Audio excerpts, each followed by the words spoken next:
4 రోజుల నుంచి ఆంధ్ర రాష్ట్రంలో మరీ ముఖ్యంగా పవిత్ర ప్రదేశమైన తిరుమల తిరుపతి దేవస్థానం తిరుపతి తిరుమలలో జరుగుతున్న ఘటనలు ఆంధ్ర రాష్ట్రాన్నే కాదు యావత్ దేశంలో ఉన్న హిందువుల మనోభావాలను దెబ్బతీస్తున్నాయి.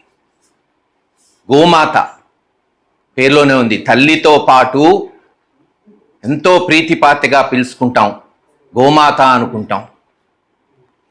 పరశక్తి స్వరూపంగా భావిస్తారు ఈ దేశంలో గోవుని, ఒక జీవనాడిగా చూసుకుంటాం.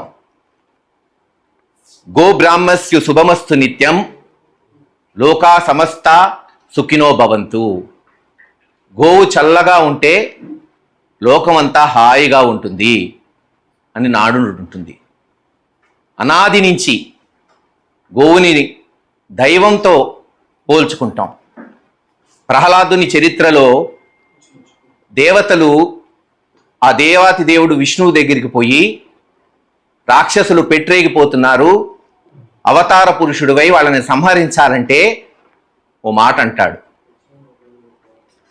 ఎక్కడెక్కడైతే సత్సాధులందు సురులందు శృతులందు గోవులందు విప్రకోటియందు ధర్మ పదవియందు తవిలి నాయందు వానెన్ను అలుగునాడు హింస పొందు. ఎప్పుడెప్పుడైతే సాధువుల్ని సామాన్య మనుషుల్ని వేదాల్ని దేవతల్ని గోవుల్ని కూడా హింసిస్తారో అటువంటి వాళ్ళని దుష్ట శిక్షణ చేసి శిష్ట రక్షణ చేస్తాను అంటాడు. అంత ప్రాముఖ్యత గోవులకు ఉంటుంది.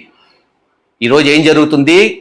పవిత్రమైన తిరుమల తిరుపతిలో గత 8-9 నెలల నుంచి నెలకి సగటుగా 10-15 గోవులు చనిపోతుంటే మొన్న వైఎస్ఆర్సీపీ పార్టీ ప్రతిపక్ష నాయకుడు అక్కడ కరుణాకర్ రెడ్డి గారు, ఇంత అన్యాయం జరుగుతుంది ఈ ప్రాంతంలో, పవిత్రమైన ప్రాంతంలో పవిత్రంగా భావించే గోవుకే రక్షణ లేదు, దాదాపు 150-160 గోవులు చనిపోయినాయి అని ప్రెస్ మీట్ పెడితే సమస్యని స్వాగతిస్తూ ఒక బాధ్యత కలిగిన పాలక పక్షం అయితే ఏం చేయాలి? అక్కడ సందర్శించి నిజం ఎంత అబద్ధం ఎంత, అసలు నిజంగా చనిపోయినాయా, ఒకవేళ చనిపోతే ఎందుకు చనిపోతున్నాయి, మిగతా వాటినన్నా రక్షించేటట్టు మరోసారి ఇటువంటి ఘటన జరగకుండా చూడాల్సింది పోయి ఎదురుదాడి. చంద్రబాబు నాయుడు గారు లోకేష్ గారేమో ఇదంతా ఫేక్ న్యూస్, మార్ఫింగ్, ఒక్కటి కూడా చనిపోలేదంటారు.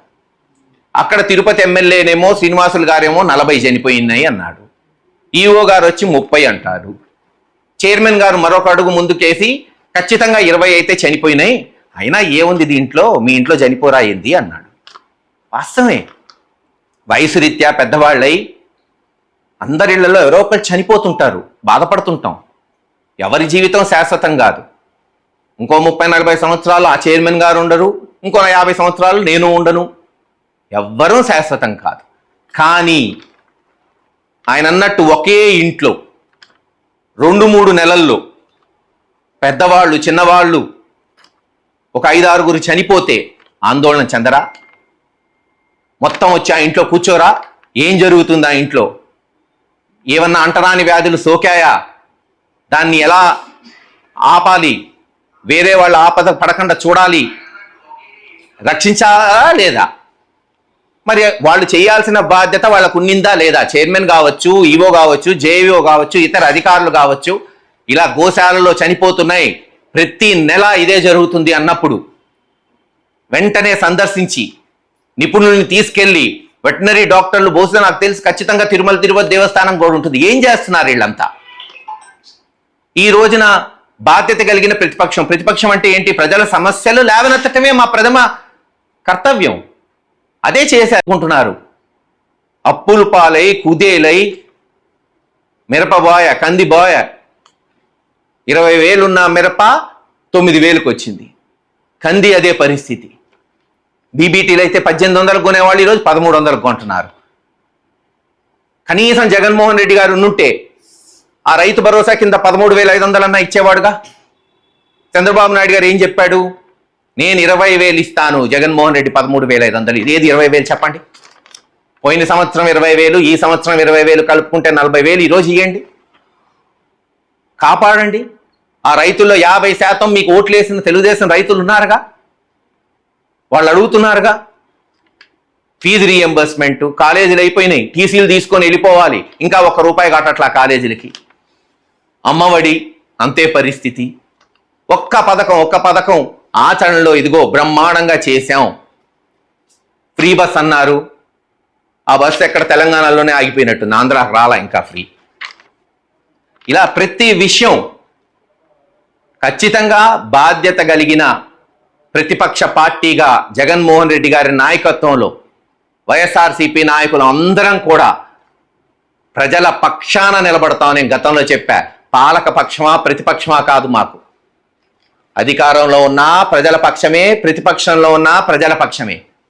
నిలబడతాం, సమస్యలను లేవనెత్తుతాం, ప్రజాస్వామ్య పద్ధతుల్లోనే మా నిరసనలు తెలియచేస్తాం. ఏది ఏమైనా ఈ సమస్య వైఎస్ఆర్సీపీ పార్టీదో, తెలుగుదేశందో, ఒక రాష్ట్రందో కాదు. పవిత్రమైన తిరుమల తిరుపతి దేవస్థానం శ్రీ వెంకటేశ్వర స్వామి సన్నిధిలో గోమాత సమస్య త్వరగా మీరు పరిష్కరించండి. దయచేసి దాని మీద వెంటనే మీరు ఒక కమిటీ వేసి వెంటనే చర్యలు చేపట్టవలసిందిగా డిమాండ్ చేస్తున్నాం. సీఎం గారేమో ఒక్క కూడా చనిపోలేదు, అన్ని అబద్ధాలు. అక్కడ ఈవోనేమో కొన్ని చనిపోయి అంటారు. ఇప్పుడు అదేగా చెప్తుంది, ఈ ప్రభుత్వం ఎంత బాగుంది, ఎంత పారదర్శకంగా ఉంది అనడానికి ఇదొక్క నిదర్శనం చాలు మీకు. ఈవో అంటే ఎవరు? ఇదే ప్రభుత్వం నియమించింది తిరుమల తిరుపతి దేవస్థానానికి. ఆయనే ఒప్పుకున్నాడు, ఇదిగో 30, 40 ఏదో ఒక అంకె, ఇన్ని ఆవులు చనిపోయినాయని. స్వయాన చైర్మన్ గారైతే 22 అని ఒక లెక్క అన్నారు. అక్కడున్న ఎమ్మెల్యే ఏమో 40 అంటాడు. చంద్రబాబు నాయుడు గారేమో అసలు ఏమీ లేదంటాడు. అసలు ఏంది ఇది? ఇది ప్రభుత్వమా? దీని ఆర్గనైజేషన్ అంటారా? దీని అడ్మినిస్ట్రేషన్ అంటారా? ఇంత భ్రష్టు పట్టిన, ఇంత తలతిక్క ప్రభుత్వం బహుశా గత 30-40 సంవత్సరాల్లో ఏ ప్రభుత్వం ఉండుండదు. అఫ్కోర్స్ ప్రజలన్నీ గమనిస్తున్నారు, సరైన సమయం వాళ్ళకి వస్తుంది కదా.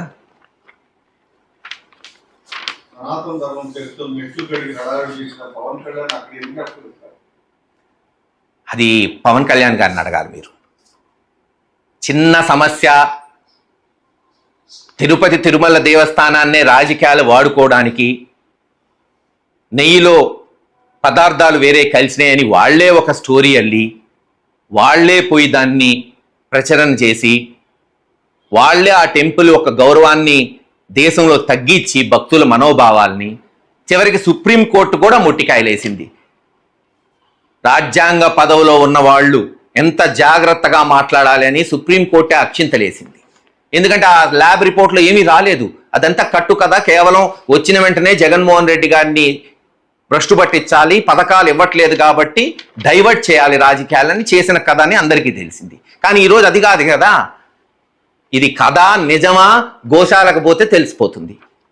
అసలు పోవటం ఎందుకు? నిన్న ఆ కేర్ టేకర్ అందరం చూసాం, సోషల్ మీడియాలో అందరికి వచ్చింది. సంతకం పెట్టి ప్రతి నెల ఇదేదో హాస్టల్లో మెంబర్షిప్ అటెండెన్స్ ఉంటుంది చూసారా, స్కూల్లో పాపం అలా వేశారు. ఇన్ని గోవులు చనిపోయినాయి, ఇన్ని గోవులు చనిపోయినాయి, ఇన్ని చనిపోయినాయి. అర్థం ఉందా? ఇన్ని చనిపోతున్నాయని లెక్క ఆయన డెఫినెట్లీ ఈవోకో జేఈఓకో పంపిస్తాడు కదా. యాక్షన్ ఏది? రియాక్షన్ ఏది? కరుణాకర్ రెడ్డి గారు మాట్లాడే వరకు యాక్షన్ మనం ఎవరన్నా చూసామా? తప్పే ఉంది. చనిపోయినాయని ప్రెస్ మీట్ పెట్టి ఇంక నుంచి చనిపోకుండా చేస్తామని వాళ్లే చెప్పచ్చు కదా. ఒక ప్రతిపక్ష పార్టీలో నాయకుడు చెప్పే వరకు చలనం లేదు, చెప్తేనేమో ఎదురుదాడి. వారు చేయరు, మమ్మల్ని చేయనీరు. ఇది పరిస్థితి. అదే చెప్పాను కదా, నేను అదే అంటున్నాను కదా. మనిషి పుట్టుక ఎలాగనో చావు అంతే, సేమ్ జంతువులకైనా అంతే. కానీ వయసు రీత్యా వచ్చి చనిపోతే ఎవరం కాదనం. ప్రతి నెల 10-15 టెన్షన్గా. ఇంకా ఆయన ఏముందిలే గోవులు పోతే పోనీలే అని చైర్మన్ గారు అనుకుంటే, చెప్పానుగా దేవుడే మనకి దిక్కు. కానీ ఇతర వ్యక్తులు కానీ ఆ సమస్య లేవనెత్తారు కాబట్టి మీరు అక్కడికి పోయి చెప్పండి, ఇది జరిగింది, ఇది జరగలేదు. ఆయన మీద ఎదురుదాడి. తెలుగుదేశం అధ్యక్షుడు, రాష్ట్ర అధ్యక్షుడు శ్రీనివాస్ గారు అయితే బహిరంగ ఛాలెంజ్, రండి చూసుకుందాం, నిరూపిద్దాం. అవసరమా బహిరంగ ఛాలెంజ్? దేవుడి సన్నిధిలో అపచారాలు జరుగుతుంటే, అత్యంత దయనీయమైన పరిస్థితులు ఉంటే దాన్ని సరిచేయాలి ఆయన వచ్చి అక్కడ. ఇలా కాదు, ఇలా చేయండి, సలహాలు సూచనలు ఇవ్వండి. లేదు కరుణాకర్ రెడ్డి గారు మీరు ఇంతకుముందు చేశారు, మీ సూచనలు కూడా ఇవ్వండి, ఇంకా మంచి వ్యవస్థను తీసుకొస్తాం అని చెప్పాల్సింది పోయి ఎదురుదాడి. పోనీ బహిరంగ ఛాలెంజ్కి రమ్మన్నారు, ఎలా వస్తాడు? పోలీసులు ఏమో ఇంటి ముందు పెట్టి అరెస్ట్ చేస్తారు, హౌస్ అరెస్టు. చర్చ జరగాలి. ప్రజాస్వామ్యంలో అన్నిటికన్నా ముఖ్యమైనది చర్చే. చర్చ జరిగితేనే కదా సమస్యలు తెలిసేది. ఆ సమస్యలకి పరిష్కారం కూడా చర్చలో వచ్చింది. చర్చ జరిపించాల్సిన బాధ్యత అధికార పక్షానికి. ప్రతిపక్షంలో ఉన్న వాళ్ళని పోలీసులను పెట్టి ఇంట్లో అరెస్ట్ చేసి చర్చ పెట్టమంటే ఎలా చర్చ జరిగింది చెప్పండి? ఇప్పటికీ ఆలస్యం కాలేదు, వచ్చినన్ని టీవీలు ఉన్నాయి, పెట్టండి చర్చ. అటు ఎవరైనా రావచ్చు, ఇటు కరుణాకర్ రెడ్డి గారు వస్తారు, చర్చిస్తారు, ఏం జరిగింది, ఎలా చెయ్యాలి కూడా సూచనలు తీసుకోండి. పవన్ కళ్యాణ్ గారిని కూడా మేము డిమాండ్ చేస్తున్నాం. సనాతన ధర్మం అని ఘోషిస్తున్నారు. ధర్మం అంటే కాషాయ బట్టలు వేసుకొని మైకుల్లో చెప్పటమే కాదు. ధర్మో రక్షతి రక్షిత, ధర్మాన్ని నువ్వు రక్షిస్తే అది నిన్ను రక్షిస్తుంది. మనుస్మృతి ప్రకారం ధర్మానికి 10 లక్షణాలు ఉంటాయి. ఏంటది? ధైర్యం, క్షమ, సత్యం, దొంగతనం చేయకపోవట, స్వచ్ఛత, ఇంద్రియాలను నియంత్రించుకోవట, బుద్ధిని సద్మార్గంలో తీసుకెళ్ళట, జ్ఞానాన్ని పెంచుకొనుట, లేదు సత్యం మాట్లాడుట, శాంతంగా ఉండుట. ఇవి ఎక్కడన్నా కనపడుతున్నాయా? మైకులు ఎత్తి అమ్మనాభూతులు, విమర్శలు, ఎదురుదాడులు తప్పితే. ఈ 10 లక్షణాలు ధర్మాన్ని రక్షిస్తాయి, ధర్మాన్ని నిలబెడతాయి ఈ దేశంలో.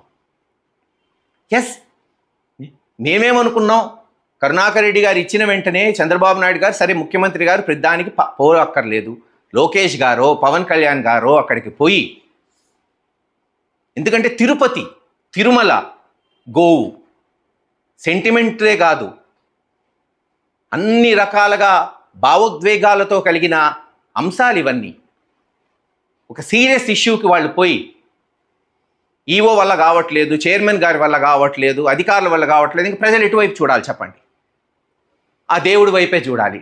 మహాప్రభు, నువ్వు నిర్మించిన బిడ్డలం గోవుల్ని నువ్వే కాపాడుకో, ఇందాక చెప్పినట్టు ఆ దేవుడే అవతారం ఎత్తి రావాలేమో కాపాడాలంటే. ఇప్పటికైనా కళ్ళు తెరవండి. ఇచ్చిన మాటలు ఎటు పక్కన పడేశారు. ఎలక్షన్కి ఇచ్చిన మాటలు జనం అదే అంటున్నారు. ఎలక్షన్కి ఇచ్చిన మాటలు నట్టేటిలో ముంచి, ప్రజల నోట గడ్డ కొట్టి, సొంత వారికి దోచిపెట్టి సభలకు ఎక్కువాడు సచ్చు పెద్దమ్మరా అంటున్నారు. ఆలోచించండి.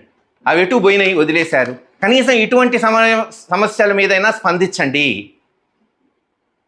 వెంటనే దీని మీద చర్యలు చేపట్టండి. మీ టైం అంతా వైఎస్ఆర్సీపీ నాయకుల మీద కేసులు పెట్టామా, సోషల్ మీడియా వాళ్ళని అరెస్ట్ చేశామా, జగన్మోహన్ రెడ్డి గారిని బూతులు తిట్టామా, దీనికే అయిపోతుంది 9 నెలలు. దీనికే అయిపోయింది కూడా. ఇంకా వేరేది ఏమైనా జరుగుతుందా? అసెంబ్లీలో మాట్లాడితే ఏ నాయకుడు మాట్లాడినా 10 నిమిషాలు మాట్లాడితే 9 నిమిషాలు జగన్మోహన్ రెడ్డి గారి జపమే. జగన్ ఇది చేయలేదు, అది చేయలేదు, అది చేశాడు, ఇది చేశాడు, ఇదా అయిపోయింది ఇంకా ఘట్టం. మొన్న ఎలక్షన్తో మీరు అధికారంలోకి వచ్చారు. ఇప్పుడు మీరేం చేస్తారు? మీరు ఎలా చేయబోతున్నారు? ఇచ్చిన హామీలు ఎలా నిలబెట్టుకుంటారు? ఎప్పటి నుంచి డబ్బులు ఇవ్వబోతున్నారు? ఈరోజు వచ్చి చూడండి, పల్నాడులో రైతులు, కేవలం వైఎస్ఆర్సీపీ రైతులు కాదు, ఎందుకంటే పార్టీల పరంగా చూడమంటున్నాడు చంద్రబాబు నాయుడు గారు. తెలుగుదేశం రైతులు తిట్టుకుంటున్నారు.